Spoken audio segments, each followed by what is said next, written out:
castelo forte é o nosso Deus. Irmãos, eu quero, nesta manhã, dar mais uma palestra. Eu sei que é dia de ceia, mas o meu tempo é curto.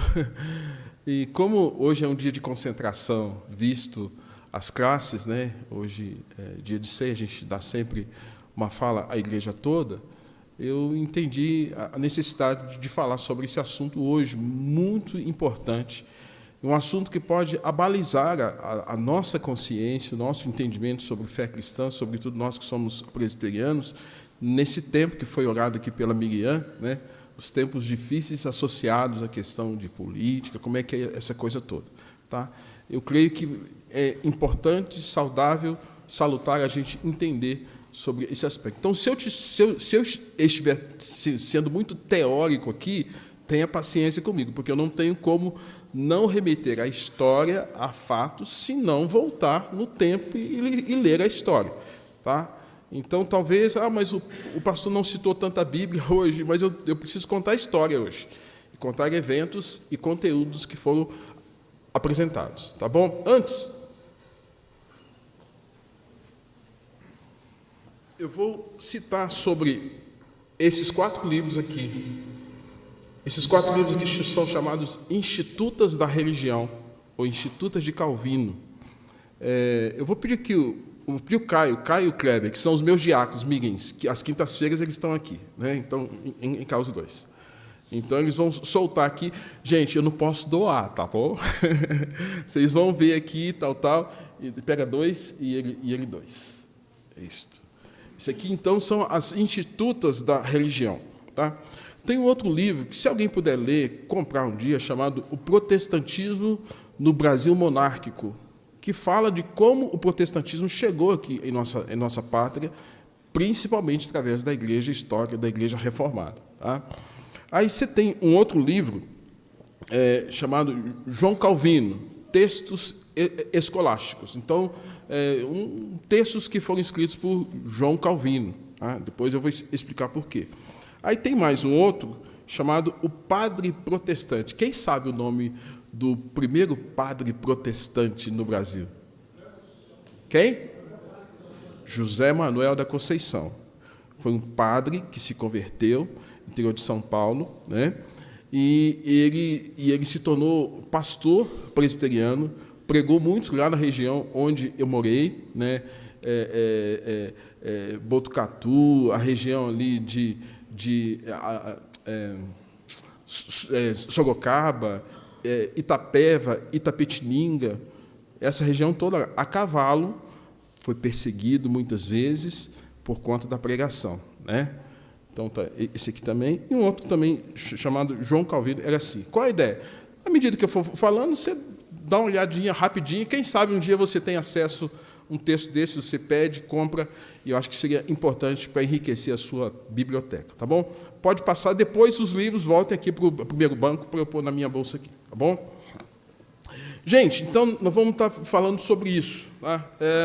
E o texto básico que eu quero ter aqui com os irmãos é Romanos, capítulo 12, 1 e 2. Romanos 12, 1 e 2. É um texto muito conhecido, mas a gente pode ler aqui em cima? Tá? Já posso usar aqui, meninos? Isto. Vamos ler aqui juntos, aqui na tela, porque eu peguei uma versão chamada King James, né? Uma outra versão que nos ajuda também a entender essa questão. Tá? Vamos lá? Portanto, caros irmãos, rogo-vos pelas misericórdias de Deus que apresenteis o vosso corpo como sacrifício vivo, santo e agradável a Deus, que é o vosso culto espiritual, e não vos amoldeis ao sistema deste mundo, mas sede transformados pela renovação das vossas mentes, para que experimenteis qual seja a boa, agradável e perfeita vontade de Deus, como servir por meio dos dons.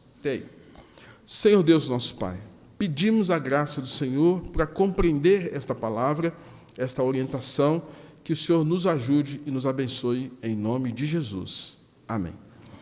Irmãos, o tema, então, dessa nossa conversa, calvinismo, um legado a ser conhecido e ser o quê? Resgatado. Por que resgatado? Porque, às vezes, a gente esquece. Às vezes, a gente perde, com o tempo, de um conteúdo tão importante. Aí vira um tesouro escondido. Tá? Então, eu não sei quem aqui tem um conhecimento interessante sobre o que é o calvinismo. Tomara que você tenha uma noção. Mas, se não tiver, vai ser uma oportunidade de conhecer. Se já tiver tido uma noção e ter esquecido, é bom relembrar. Tá bom? A ideia é essa aqui. Tá? O ponto central do texto que nós lemos de Paulo é: e não vos amoldeis ao sistema deste mundo, mas sede transformados pela renovação das vossas mentes. Então, o que Paulo traz para nós? Primeiro, não tomar a forma.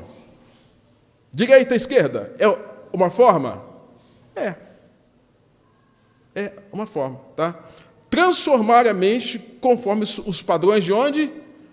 De Cristo. Então, quer dizer, a nossa mente, ela tem que ser tomada, tocada, alimentada pelos valores da fé cristã, de Deus. Tá? E isso é que deve abalizar a nossa caminhada, a nossa jornada, enquanto nós estivermos aqui na Terra. Tá? O que aconteceu lá atrás, em torno de 1517? Tá? O que gerou aquilo que a gente chama de reforma protestante? A reforma protestante, ela foi uma ruptura causada por alguns problemas e que gerou alguns impactos espirituais, eclesiásticos, sociais, culturais, políticos e econômicos. Qual foi o dia que aconteceu a reforma protestante? Vamos lá?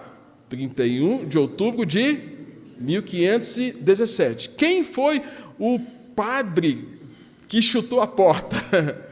Martinho Lutero.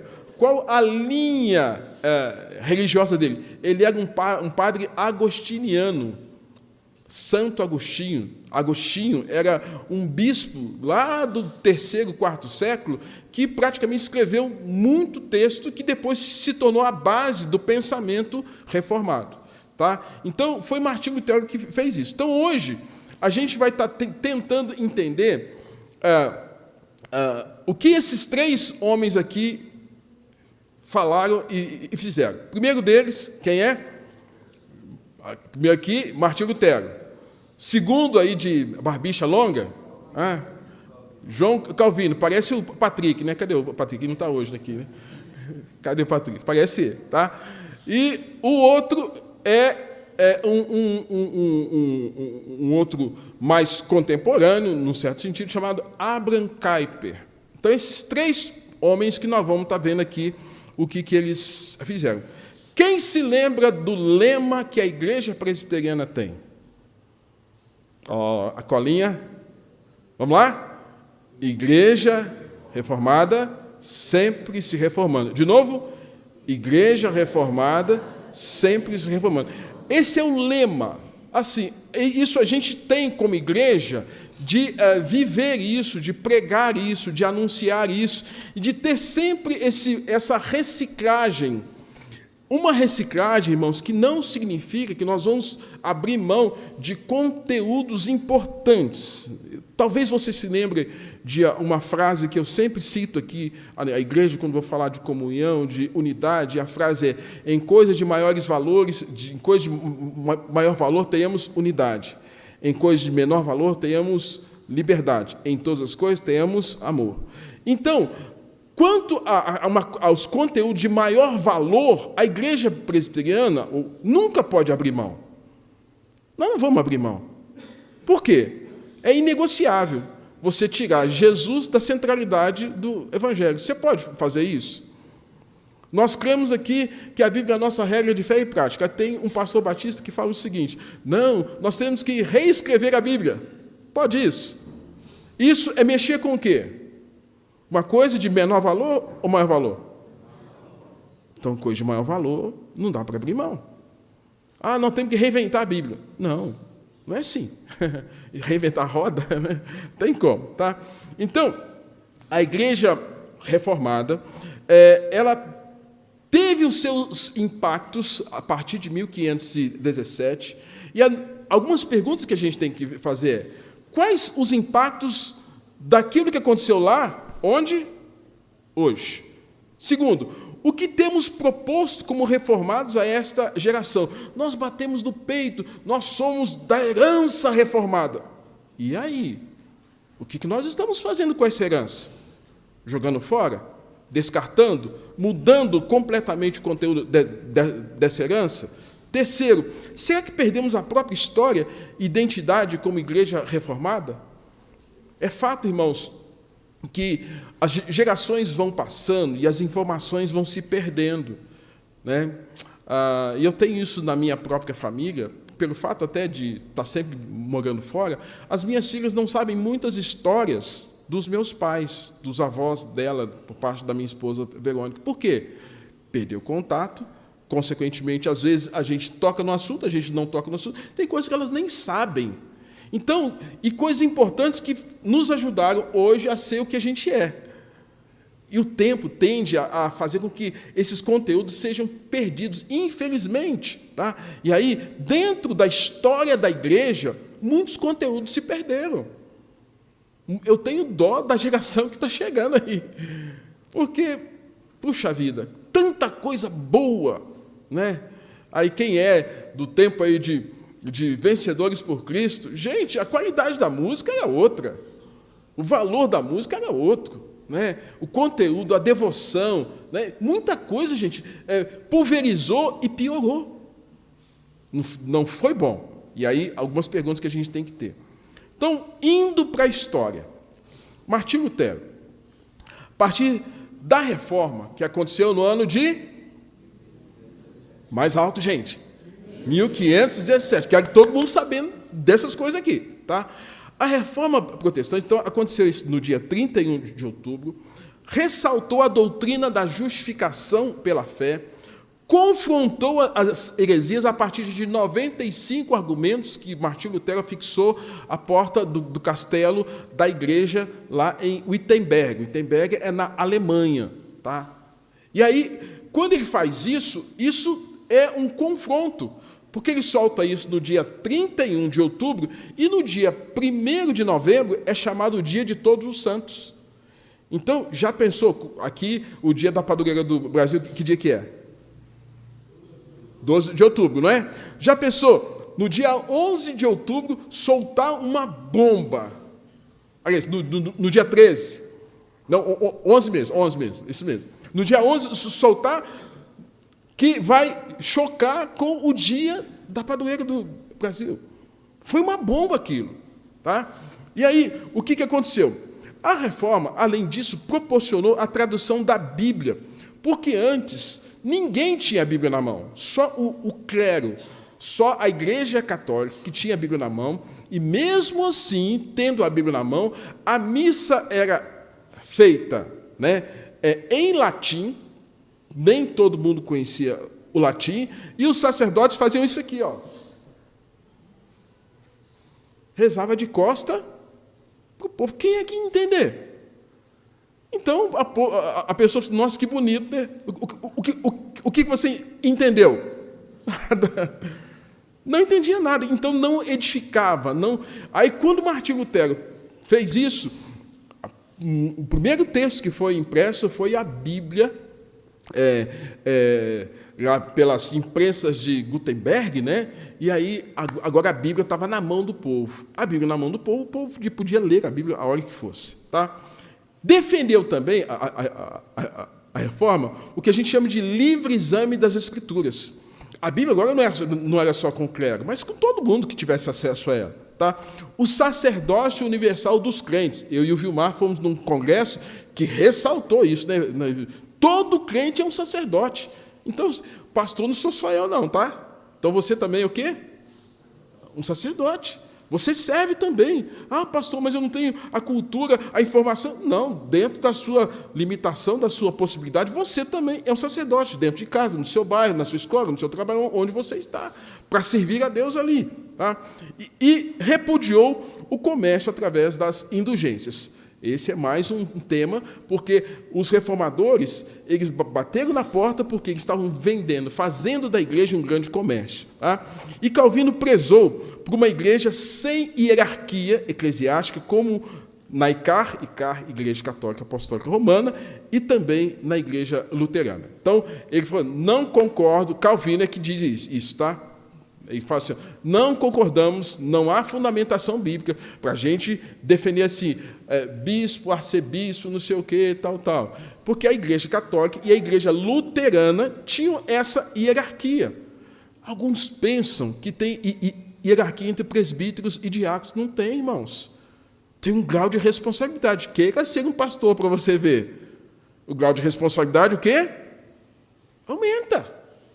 Queira ser um presbítero para você ver. O grau de responsabilidade aumenta. Queira ser um diácono, aumenta. Então, não tem essa distinção dentro do contexto das nossas igrejas de uma hierarquia eclesiástica. Agora, nesse sentido, a reforma bateu contra tanto o luteranismo como contra a Igreja Católica. O outro personagem é João Calvino. Tá? João Calvino, ele viveu entre 1509 e 1564. Tá? João Calvino foi um teólogo, um líder religioso, escritor francês, foi o pai do calvinismo, reforma protestante, que se espalhou por vários países da Europa. Né? Europa é dividida entre Europa ocidental e Europa oriental. Eu vou explicar isso depois. Tá? João Calvino nasceu em Noyon, na França, né? E nasceu no dia 10 de julho de 1509. Foi filho de um secretário episcopal da cidade, ficou órfão de mãe aos 6 anos de idade, sendo confiado aos cuidados de um aristocrata. Calvino viveu, gente, só 55 anos. Quem tem mais de 55 aqui? Se você está vivendo mais que Calvino, viveu mais que ele. Tá? O seu antecessor, Lutero, morreu com 63. Quem tem mais de 63 aqui? Eu não tenho, eu fico com a mão baixa. A dona Zilda aqui, outros mais. Lutero, 63. Calvino, gente, olha só. Viveu muito pouco, não foi? Calvino com 55, Lutero com 63. Né? Aí, por que eu cito Calvino? Porque Lutero é que abriu o caminho para a reforma. Ele abriu o caminho, ele chutou a porta. E o que Calvino fez? Calvino, ele organizou o pensamento dos reformadores. Ele foi usado por Deus, ele era um homem muito versado em línguas, muito culto, muita informação, muito inteligente, mas também muito piedoso. Porque às vezes a gente atrela o seguinte, nossa, a pessoa é culta, mas ela é arrogante. Não, nem sempre. Tem gente que é simples, mas é arrogante. Tem gente que é culto, é ignorante. Tem gente que é culto e, ao mesmo tempo, é simples, é o jeito de ser. Tem uma característica de erudição e piedade que a gente fala, que é o que nós precisamos dia a dia resgatar. Às vezes a gente quer a piedade, mas não quer o quê? Erudição, estudo, dedicação. E às vezes a gente quer estudo, mas não quer o quê? A piedade. Aí não vira. As duas coisas têm que andar juntas. E ele tinha muito disso. Tá? Aí, dentro daquilo que eu apresentei aqui para vocês, Calvino escreveu as Institutas da Religião. Que está aqui, a De la Religion Christi. Tá? Ou seja, ele escreveu esse texto que, para nós, chegou em nossas mãos uma segunda versão no Brasil, esse texto que você está com ele em mãos aí, nesses 4 volumes. Tá? E ele escreveu vários comentários bíblicos, Romanos e outros mais, João, vários textos e vários outros aspectos. Tá? Depois teve muita gente que escreveu sobre Calvino. Porque gente que é relevante na história, o que vai acontecer? Alguém vai escrever sobre ele. Puxa vida, a vida dele foi tão importante, tão relevante, que escreveram sobre ele. Tá? O que tem nas Institutas que é importante para nós? Porque as Institutas se tornaram um elemento abalizador. Tá? O que tem? No volume 1, fala sobre o conhecimento de Deus, do homem, do livre-arbítrio e da lei.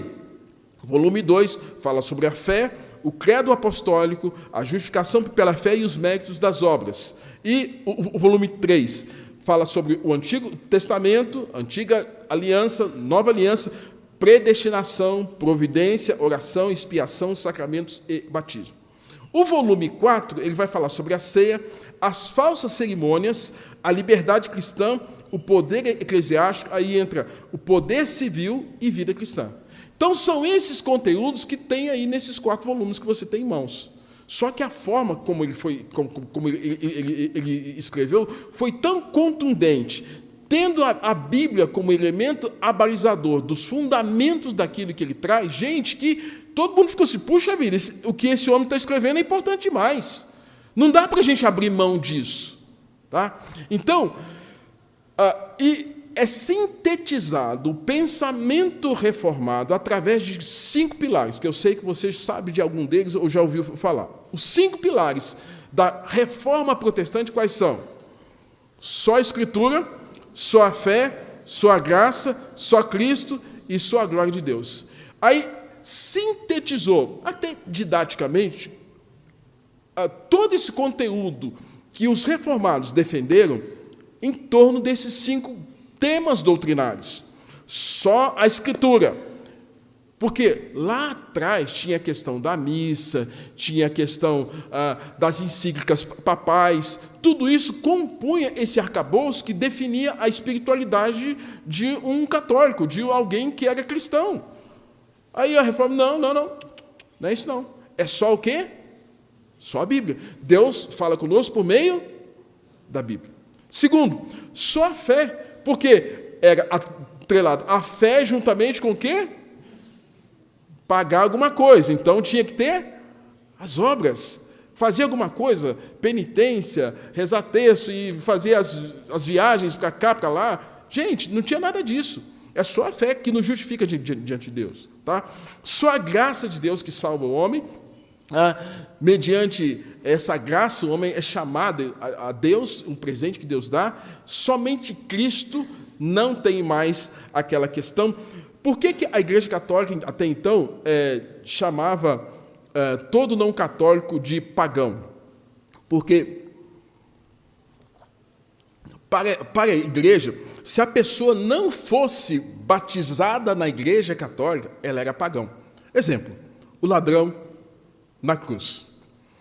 Se fosse nos tempos do catolicismo, o que a Igreja Católica falaria? Não, o ladrão que se converteu, não, ele está no estado intermediário. Alguém tem que fazer uma missa de 7º dia, alguém tem que rezar o terço, acender vela, para que ele saia do estado intermediário para ir para onde? Para o céu.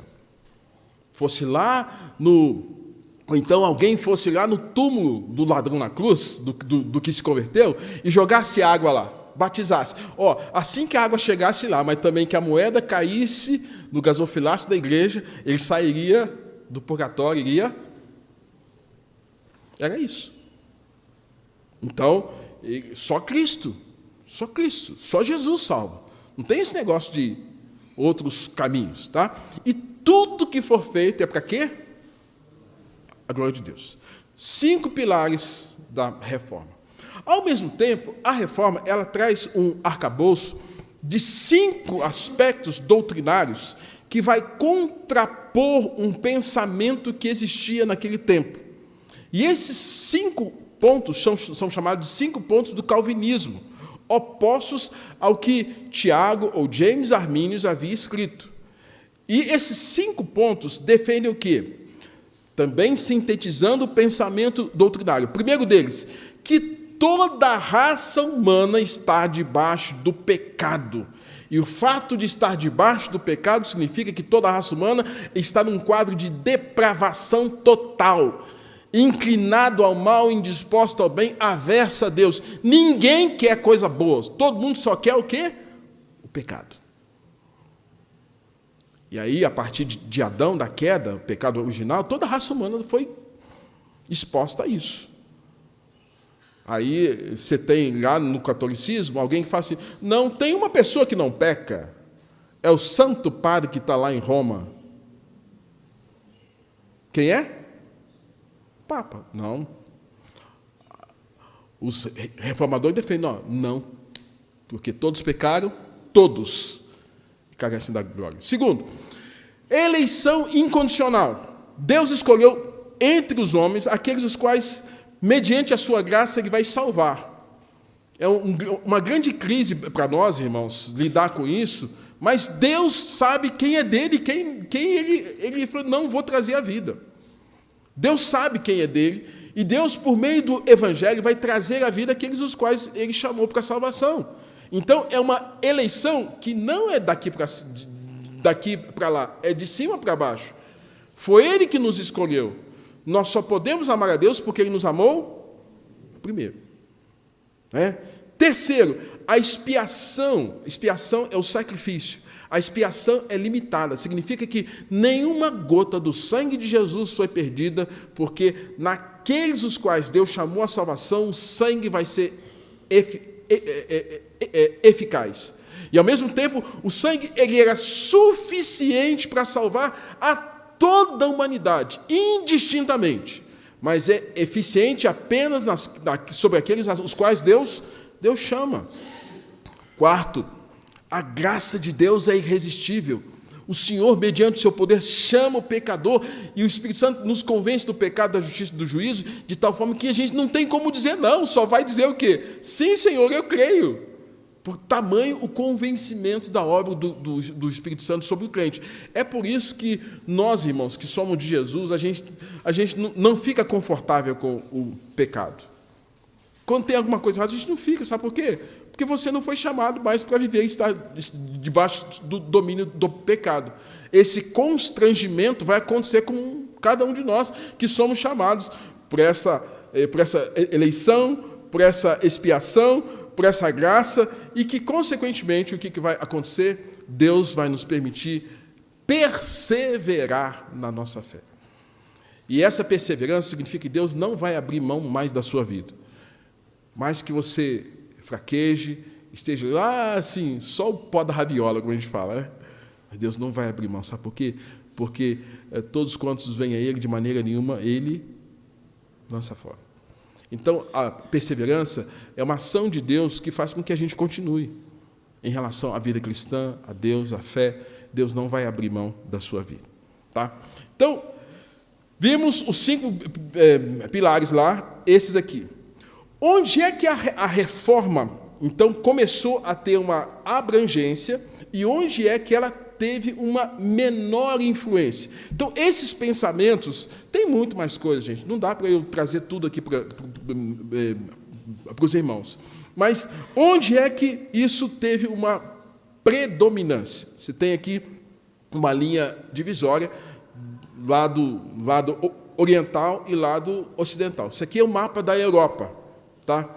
No lado oriental, aqui você tem Federação Russa, você tem Listônia, Letuânia, você tem Leningrado, Polônia, Ucrânia, Romênia, Bulgária, tudo para vocês aqui, né? É porque eu estou do outro lado. Aqui, ó, tá?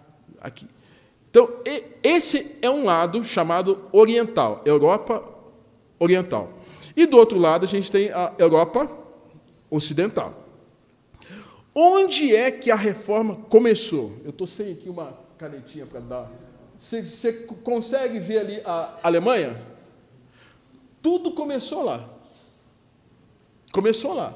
Dali esparramou praticamente por toda a Europa Ocidental. Tá? Você está pondo aqui, Henrique? Dá para ver, não? Dá não, está longe, não dá não. Isso, ali, ó. Para cá um pouquinho. Você está com Parkinson, hein?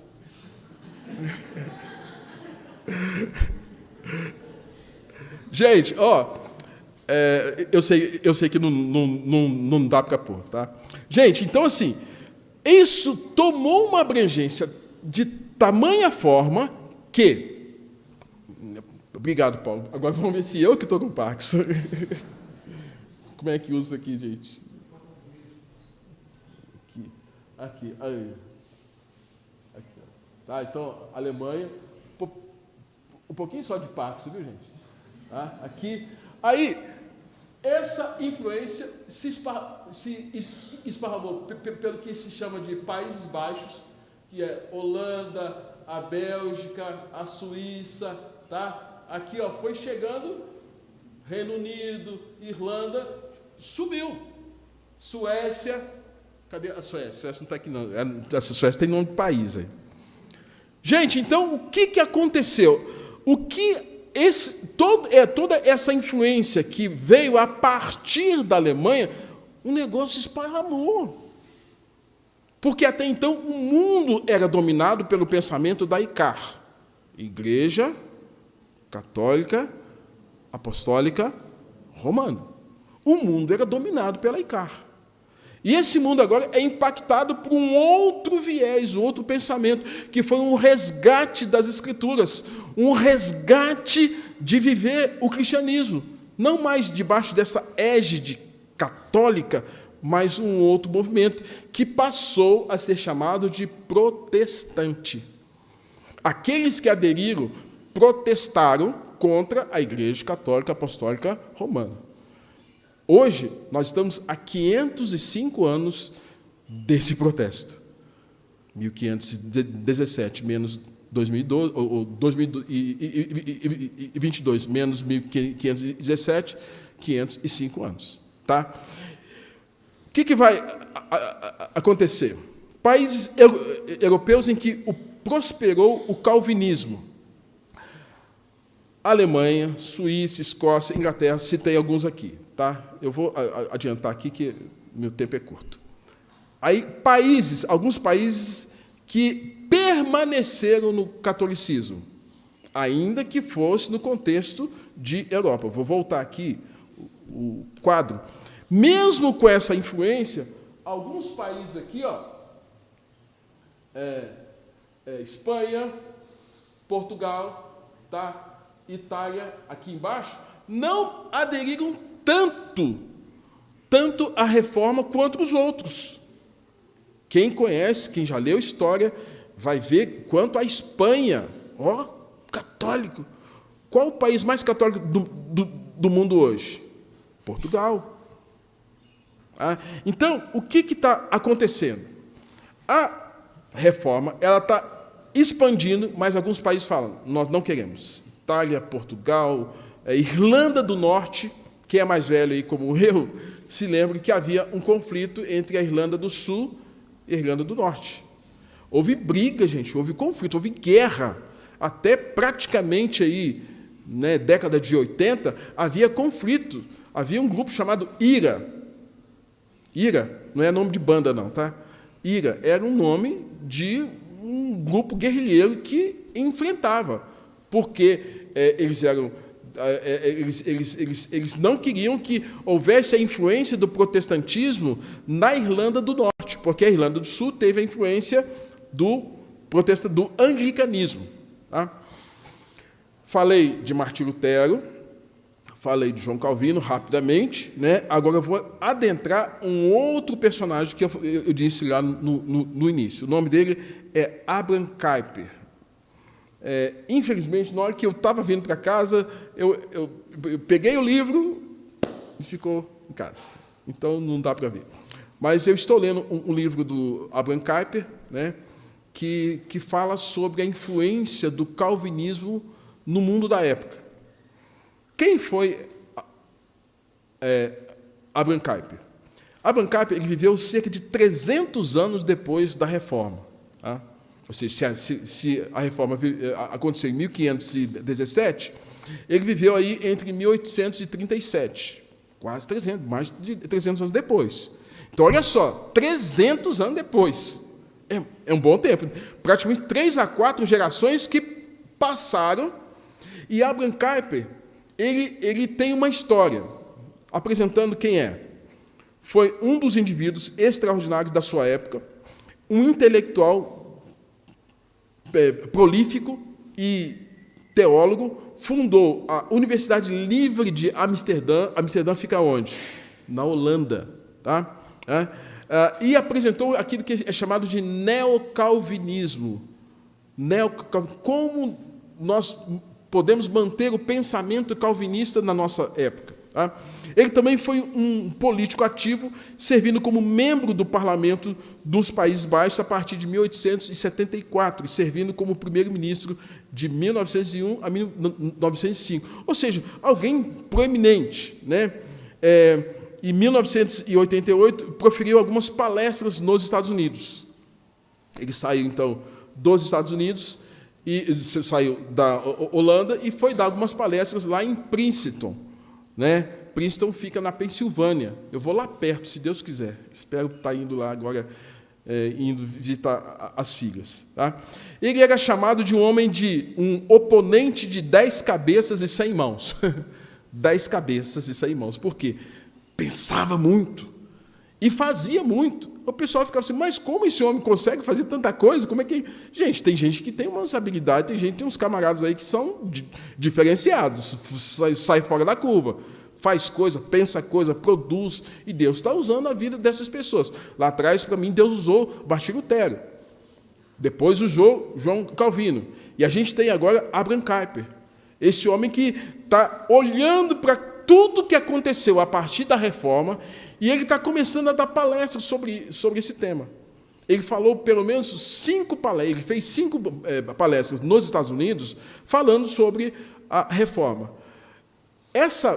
O que eu quero trazer da agora para frente não é fala minha, não é dado meu. Eu estou extraindo do que Abraham Kuyper está lendo na história, em que período? Qual ano ali? 1837. E aí, o que ele está vendo? Qual a impressão 300 anos depois que essa reforma se espalhou praticamente aqui por toda a Europa, chegou também na Europa Oriental, como eu disse, mas não chegou com tanta força. E se não chegou com tanta força, muitos preservaram, ou permaneceram ou no ateísmo, ou no catolicismo, tá? Ou nas religiões pagãs que haviam ali. Tá? Vamos lá, então. Informações sobre Abraham Kuyper, mais ainda. Nenhum departamento do conhecimento humano era estranho a ele, ou seja, o homem conhecia de tudo. Procurava administrar seu tempo, cada hora do dia e da noite, e tinha a sua própria tarefa. Isso, a minha vida é bem organizada, eu faço isso, hora tal, disciplinado. Disciplina é tudo, gente. Nunca recusou ouvir a qualquer um que viesse a ele para conselho ou ajuda. Chegava, orientava, ouvia, dentro das possibilidades dele. Refuta a ideia de que um teólogo profundo não pode ser um cristão afetuoso, que é aquilo que eu disse, piedade e erudição. Você pode ter conhecimento e ter vida piedosa. Né? Não pode ter uma coisa, abandonar a outra. Se tiver piedade, mas não tiver conhecimento, é lata vazia. Faz muito barulho, mas não tem profundidade. Se tiver profundidade, mas também não tiver piedade, tem conhecimento, mas não chega na alma, não chega no coração. Tá? E orgulhava de ser o homem do povo. Eu sou homem do povo, diz ele. Tá? O que foi o calvinismo para Abraham Kuyper? Tá? Kuyper ele defende o seguinte: o que deveríamos e o que não deveríamos saber sobre o calvinismo? Alguns conceitos. A partir de agora, gente, é tudo dele. Tá? Eu trouxe conteúdo histórico, agora é conteúdo dele, de uma dessas palestras que ele cita. E fala o seguinte: primeiro, o calvinismo, como é que passou a ser usado o termo calvinismo? Tá? O nome calvinista é usado em nossos dias como um nome sectário, um nome secular, né? Um termo sectário. Esse não é o caso dos países protestantes, mas nos católicos, especialmente na Hungria e na França. Então, quem morava na França e na Hungria chamava aqueles protestantes de quê? Os calvinistas. Quem é mais antigo? Aquele povo do livro da capa preta. Só eu que sou velho que ouvia isso, não? Ouviu também, Ralf? O povo do livro da capa preta. Quem era o povo do livro da capa preta? Os protestantes. Então, era como se fosse um termo meio chacota, meio zombaria, meio rotular a pessoa. Tá? Na França, eles eram chamados de calvinistes. É um termo sectário que não se refere à fé ou à confissão da pessoa estigmatizada, mas colocado sobre todos os membros das igrejas reformadas, mesmo que ele tenha ideias ateístas. Né? Olha só, até um contrassenso, né? Membros de igrejas reformadas, mesmo que têm ideias ateístas. Porque passou também a ter, naquele tempo, pessoas que eram protestantes nominais. A família era, também sou. É muito comum, infelizmente. Eu sou de família presbiteriana, mas você vai à igreja? Você está ali, está ligado? Não, mas eu sou presbiteriano, o pessoal bate no peito. Alguma coisa assim. Tá? O que deveríamos, o que não devemos saber? Segundo, o calvinismo como uma identificação confessional. Então, eu estou tentando decifrar o termo calvinismo. Primeiro, sectário. Segundo, uma identificação confessional. O segundo uso da palavra está relacionado a aspectos constitucionais. Um calvinista é aquele que subscreve a doutrina da predestinação e da soberania de Deus. Você é presbiteriano? Vocês são da igreja que defende a predestinação, né? Tá. Mais ou menos isso aí. Tá? Os católicos tentavam reduzir os protestantes a usar o termo, sendo que Charles Hodge foi um pastor americano que pregava nos dias que Ashbel Green Simon era apenas um estudante, um membro de uma igreja comum.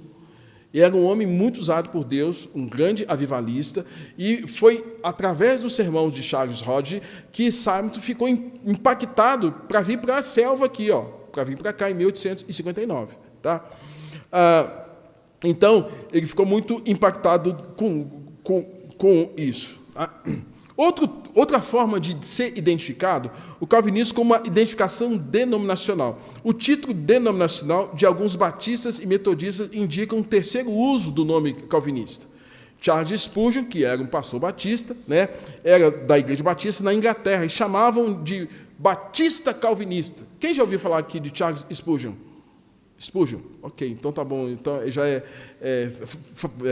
familiar aos irmãos. Né?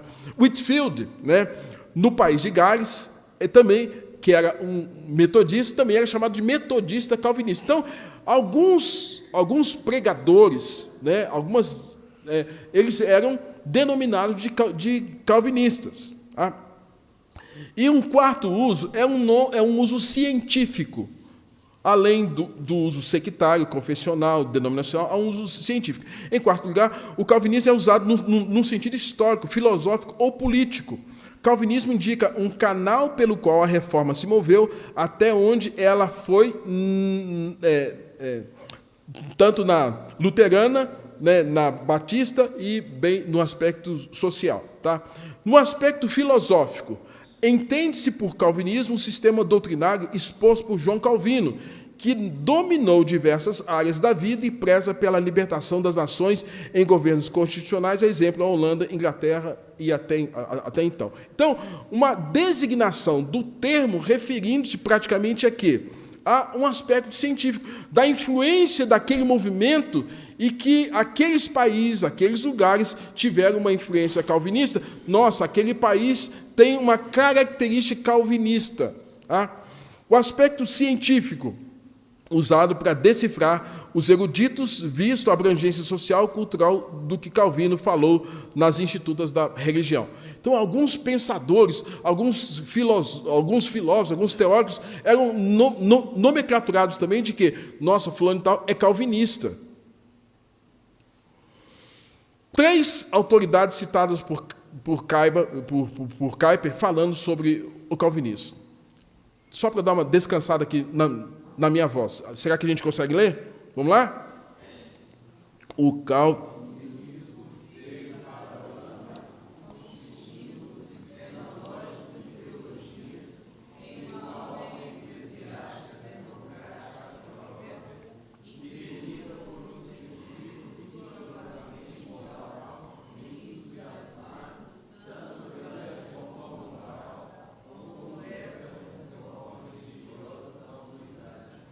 Então, esse Robert Fruin, ele fala isso, né? Ele fala assim, um movimento, né, que teve foi assim tão impactante no aspecto moral, né, bem como na religiosidade da humanidade.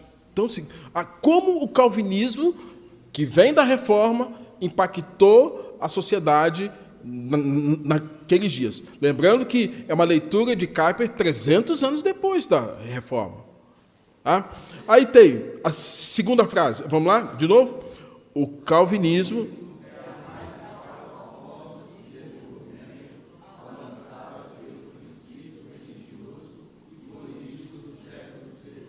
Nossa, e isso aqui é um historiador racionalista. O livro não fala o nome dele, só traz esse dado. Por isso que eu não pus aqui o nome.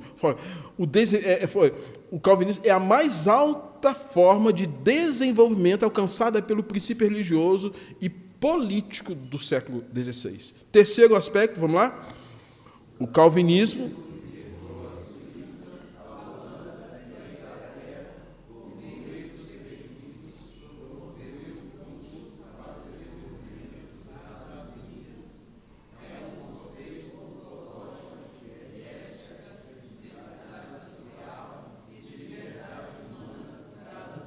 Nossa, que texto rico, que fala interessante.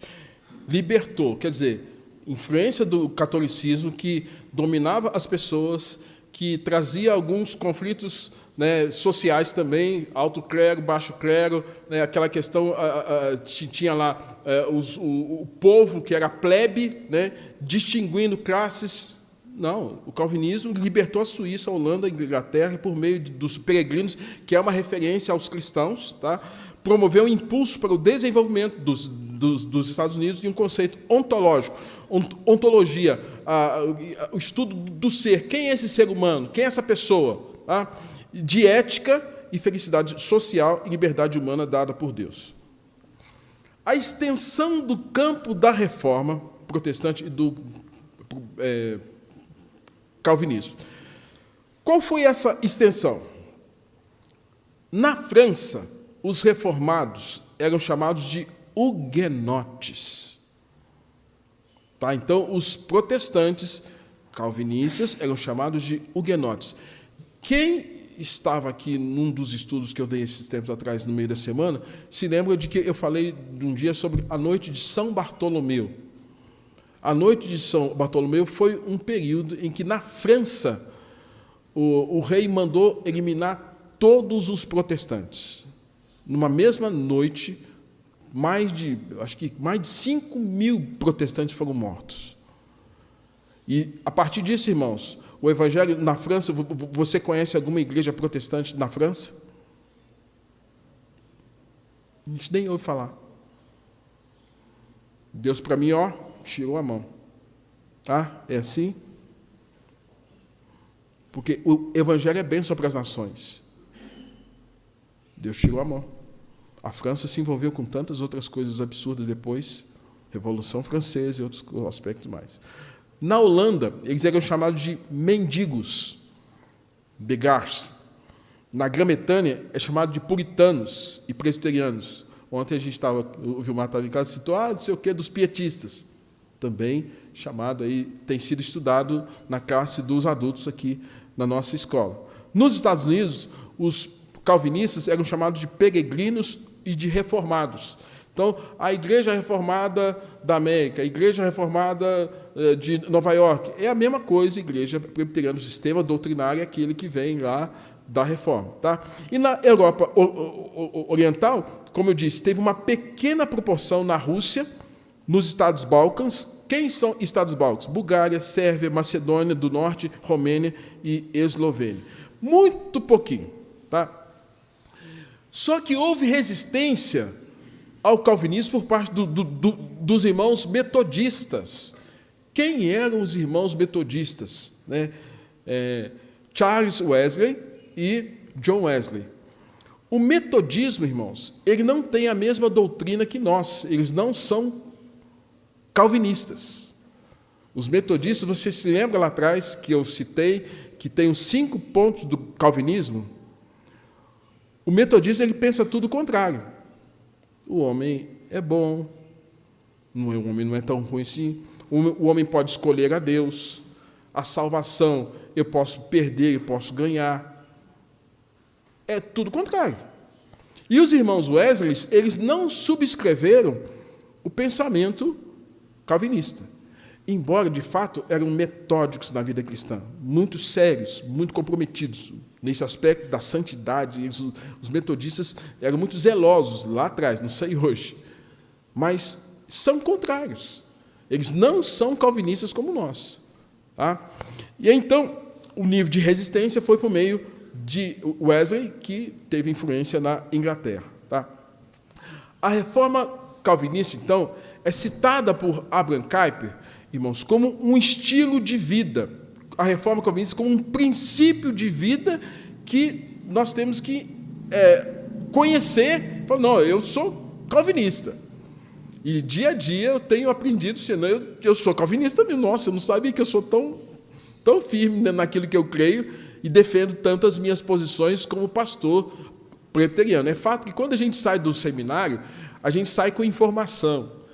E eu fico até triste quando, às vezes, nós, no concílio, queremos que o menino saia do seminário e já saiba de tudo, convicto. Não, a gente sai com informação, com o tempo, que a gente vai abalizando as coisas, conhecendo, lendo, estudando, e vai fundamentar as nossas convicções religiosas.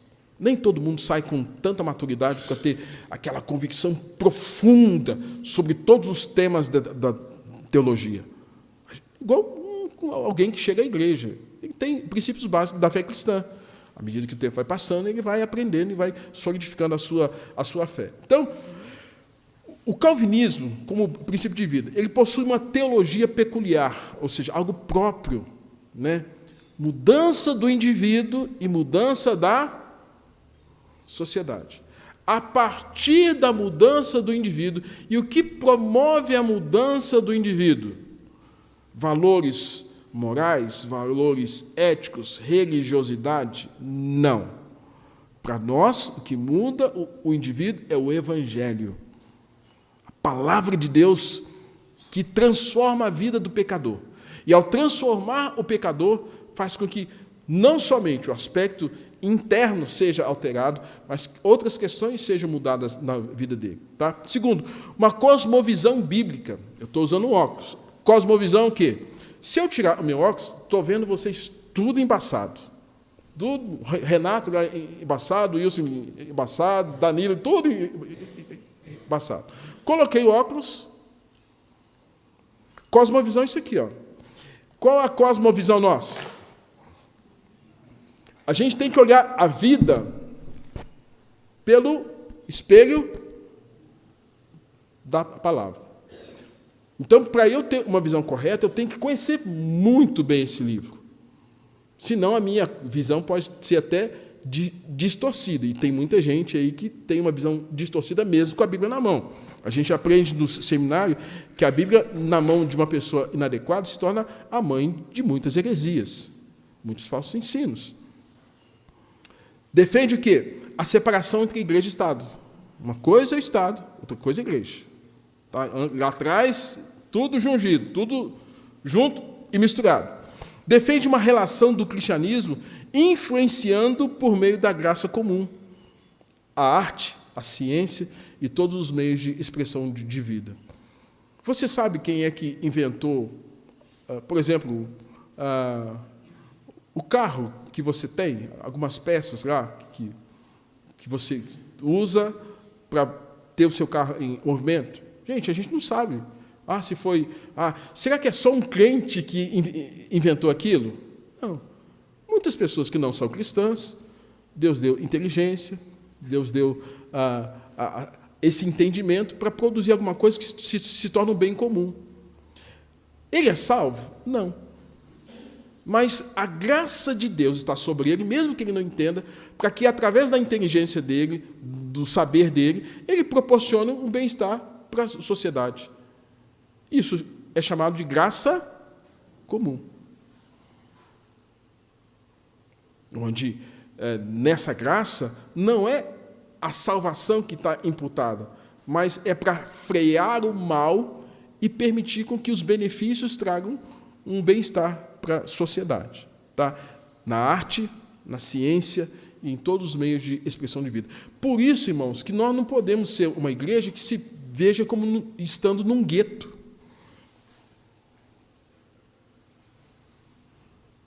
Nós somos calvinistas. Nossa visão é isso aqui, ó. Não é isso aqui. Não é estreitamento, é visão aberta. para entender esse mundo que está aí, lidar com essas realidades que estão aí, dentro de uma cosmovisão que é bíblica. Tá? Abraham Kuyper, o que ele enfrentou na sua época? Aí, na palestra dele, ele cita isso. Enfrentou o paganismo, que era uma religião que se cultua muitos deuses, enfrentou o islamismo, né, que é uma fé religiosa sociopolítica, que tem lá o profeta Maomé e o Alcorão em suas mãos, o romanismo histórico, a partir praticamente do século 3, 4, né, o modernismo na época. O que é o modernismo? Né? Foram movimentos artísticos, filosóficos e sociais do século XIX e do século XX, que buscavam examinar e redesenhar a sociedade que vinha da Idade Média. Quando eu era menino, meu pastor usava muito, mas o modernismo, eu não entendia muito bem o que era modernismo, que esse negócio, né? É que os tempos são divididos em épocas. Idade antiga, né? Aí tem lá a idade, período neolítico, aquela coisa lá atrás, né? Idade antiga, né? Aí tem a Idade Média, tá? Aí tem a Idade Moderna. Aí hoje a gente tem agora já um período chamado de pós-modernidade.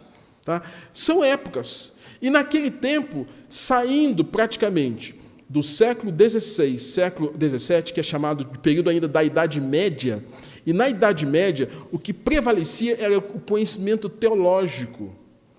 A partir do século XIX, é que a gente tem essa inserção de um novo modelo. Abandona-se o pensamento teológico e começa a vir os pensamentos filosóficos que vão dominar o mundo de então. E esses pensamentos filosóficos, irmãos, são os mais adversos que você tem aí. Tá? Kuyper, então, o que ele vê? Ele fala o seguinte, que quanto ao romanismo, era preciso manter a postura de Lutero e de Calvino. Quanto ao romanismo, o calvinismo precisa ter essa postura. Quanto ao paganismo, combateu as heresias ensinando a verdade. Quanto ao islamismo, confrontou a centralidade da cruz. E contra o modernismo, confrontou a Revolução Francesa, porque uma coisa que aconteceu naquele tempo foi a inserção da Revolução Francesa, combatendo praticamente o quê? O período teológico. E esse combater, aí os meninos aí que são mais recentes de escola, já devem ter ouvido falar que a Revolução Francesa falou de 3 princípios: égalité, liberté, fraternité. São palavras em francês. Igualdade, liberdade, fraternidade. E esse lema da Revolução Francesa rompeu com o pensamento teológico, e agora nós temos que pensar o seguinte: é esse princípio que tem que reger o mundo então. Era esse mundo que Abraham Kuyper estava vivendo. E ele diz assim, saiu errado aqui, né? Saiu 2 U's aqui. Os líderes da Revolução Francesa não estavam preocupados com a relação com quem? Com Deus, rompendo o período teológico. Eles aniquilaram toda a relação com Deus, porque queriam aniquilar quem? A igreja. Pois já haviam acabado com o absolutismo. O que é o absolutismo? Uma forma de governo monárquico. O rei, as autoridades lá, o rei, os príncipes, né? Toda a questão da monarquia. A questão da ruptura com o período da Idade Média, abole-se a ideia do absolutismo e você tem agora a presença de uma nova forma de governo. Tá? Mas o princípio da Revolução Francesa, gente, da mesma forma que a Reforma chegou e alcançou praticamente a Europa, a Revolução Francesa, os princípios da Revolução Francesa, o que aconteceram? Esparramaram. E o mundo ficou impactado por esse tempo. O que era o calvinismo naqueles dias? Enquanto a Reforma e o calvinismo defendiam uma relação direta com Deus por meio de Jesus, mediante a fé, O paganismo dizia, tudo é Deus. E via Deus no mundo. Uma barata é Deus. Um grilo é Deus. Não mata o pernilongo porque é Deus. Não mata a vaca porque ela é Deus. Não tome o leite da vaca porque visão panteísta. Tudo é Deus. Então Deus estava no mundo. Segundo, o islamismo ele separava, porque é Alá com os seus súditos. Faça o que Alá manda, o que o Alcorão diz, e o que vai acontecer. Lá no céu você vai ter tantos prêmios, tantas virgens, que é sempre, o presente é sempre para os homens, né? Nunca para as mulheres, no islamismo. Já viu isso? É só homem que tem brinde, as mulheres não. Tá? O catolicismo, que ficava entre a igreja, porque se você não fosse batizado na igreja católica, você era pagão. Tá? O modernismo, que desacreditava completamente em Deus, rompendo com um período teológico vivido pelo catolicismo e pelo protestantismo. Por mais que a gente tenha problema com o catolicismo, ainda prezava-se, né, um lampejo de cristianismo ali. Tá? Gente, eu acho que eu vou estourar meu tempo. Vocês estão com paciência comigo? Porque um estudo como esse não dá para assim. Se eu for parar aqui, vou estourar o tempinho aqui. Tá bom? Vocês me perdoem, mas não posso sair do vale sem ter falado isso. Tá? Primeiro, o calvinismo enfatiza a relação do homem com Deus. Tá? Enfatiza a relação do homem com Deus. O calvinismo resgatou as Escrituras e promoveu uma unidade de sistema de vida, demonstrando a sua consciência de que não é fenômeno parcial e nem temporário. Não é uma coisa passageira. Veio uma... Não. Mas um sistema de princípios abrangentes que, enraizado no passado, era capaz de fortalecer-se no presente e encher-nos de confiança para o futuro. Essa é a fala de Abraham Kuyper. O calvinismo nos enche de esperança. Tá? E ele fala, é para isso que precisamos discernir nossa relação com Deus, com o homem e com o mundo. O modo pelo qual nós temos que enxergar o mundo, gente, é pelo aspecto do calvinismo. O calvinismo, então, ele enfatiza a relação do homem, né, desse homem com Deus.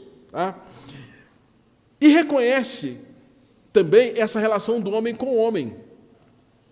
E então ele reconhece a multiformidade da raça.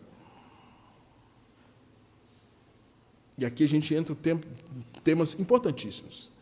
Enquanto o paganismo e o romanismo acentuam a diferença, o modernismo produz a ideia da mulher-homem, ou do homem-mulher, tudo tem que ser igual, tá? Destrói a vida, colocando-a sob a maldição da uniformidade, mostrando que é um insulto à consciência comum. O calvinismo ele dignifica a vida humana, pois entende que todos os homens ou mulheres, rico ou pobre, fraco ou forte, obtuso ou talentoso, como criatura de Deus, como um pecador perdido, não tem que reivindicar qualquer domínio sobre o outro, que permanecemos como iguais diante de Deus e como iguais como seres humanos. Por isso, não podemos reconhecer qualquer distinção entre os homens, exceto o que já foi imposta pelo próprio Deus. Forte, né? 300 anos depois. Não tem gente. Branco é mais importante que preto, preto é mais importante que branco. Não tem esse negócio. Japonês é mais importante do que europeu. Não tem esse negócio, não. No calvinismo não tem isso, não. Segundo, o calvinismo enfatiza o relacionamento do homem com o homem e condena as desigualdades. O calvinismo condena não simplesmente toda escravidão aberta ou sistema de castas, mas toda escravidão da mulher e do pobre. Ele opõe-se a toda hierarquia entre os homens. O calvinismo encontra na interpretação democrática da vida a proclamar a liberdade das nações e a não descansar até que o homem seja reconhecido, respeitado e tratado como criatura criada à imagem e semelhança de Deus. Ainda que essa imagem esteja quebrada, distorcida nele por conta do pecado, mas o Evangelho pode resgatar. O calvinismo deu entrada a essa visão, a este santo amor, e desta posição que ganhou terreno, por isso é possível a reconciliação entre, aí ele faz uma analogia, entre o tecelão e o trabalhador, aquele que emprega e aquele que é o empregado. Kuyper diz mais ainda, a diferença entre o calvinismo e o sonho selvagem de igualdade da Revolução Francesa, que ocorreu em Paris, é que, enquanto em Paris, a ideia do égalité, liberté e fraternité, ocorria uma ação de comum acordo contra Deus, que era aquilo que a Revolução Francesa queria trazer, aqui todos, ricos e pobres, estavam sobre seus joelhos diante de Deus, consumidos com o zelo comum da glória do seu nome. Enquanto a Revolução Francesa quer fazer algo que despreza Deus, nós estamos aqui, segundo Kuyper, reunidos, pretos e brancos, pobres e ricos, ajoelhados diante do santo. Nossa, forte, né? Terceiro, o calvinismo enfatiza o relacionamento com o mundo. O calvinismo reconhece Deus no mundo e tem realizado mudanças de pensamentos e concepções. Por essa razão, ele honra o homem perante Deus e também o mundo por causa da criação divina.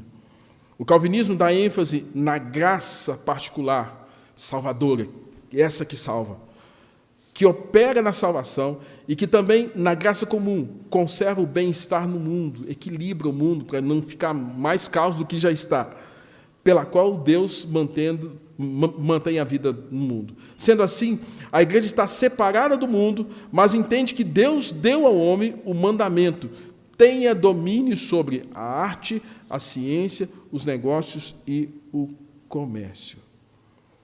Como seria o mundo sem o calvinismo? Ainda dentro das falas de Kuyper. Primeiro, a Europa Ocidental e a América não seriam o mesmo que são sem o calvinismo. Segundo, a base da Inglaterra, Escócia, Suíça, Holanda, foi o calvinismo. Se você tivesse hoje $1 bilhão, onde é que você colocaria o seu dinheiro? Por quê? Ô, Ronaldo, quero ser seu amigo, viu? Às vezes a gente não precisa ser rico, é só ser amigo de alguém rico. Leva a gente para a piscina, churrasco, as coisas assim, é bom. Por que você põe o dinheiro lá? E de onde vem essa segurança?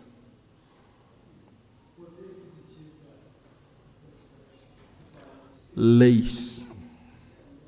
As leis são seguidas. E o banco tem a obrigação de guardar o seu dinheiro, porque ele tem que cumprir a lei.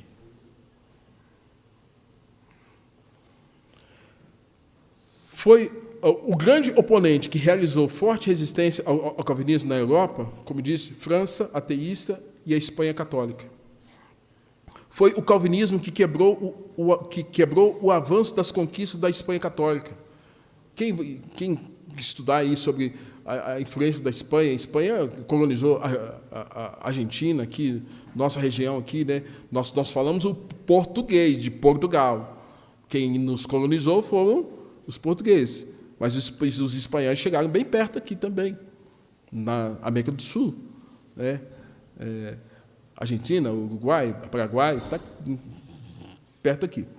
Foi o calvinismo, então, que quebrou isso. O calvinismo deu o grito de liberdade para os direitos civis e promoveu um reavivamento na arte, na ciência, no comércio, na vida social, exaltou a filantropia e a produção, elevou e purificou a vida moral pela serenidade dos puritanos que a gente está estudando aqui com os adultos. Se o calvinismo não tivesse sido levado ao continente africano, nenhuma república livre teria surgido por lá.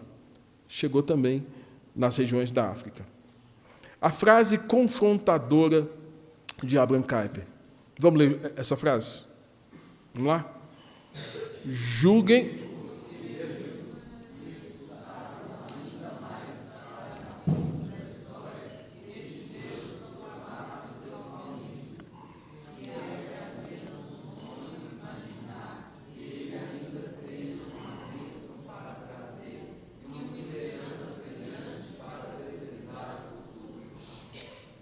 escrito 300 anos atrás.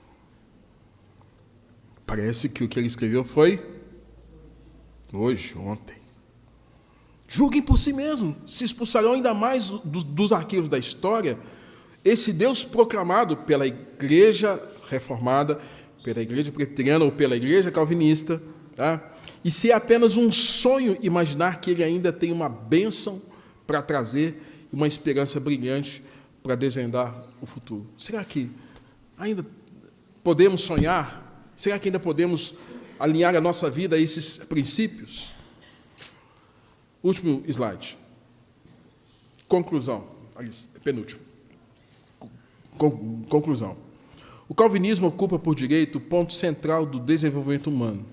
Por isso ocupou historicamente uma posição diante das formas pagãs, faltou um tio aqui, islâmicas, romanistas e filosóficas como os da Revolução Francesa. Satisfaz cada condição requerida para o avanço do desenvolvimento humano a um estágio superior. A história tem demonstrado, induzido o rio da vida fluir através do calvinismo à vida social das nações. Ainda fala de Kuyper, tá? Aqui não é fala minha. Ele fala, ó, gente, podemos sonhar. Podemos, tá?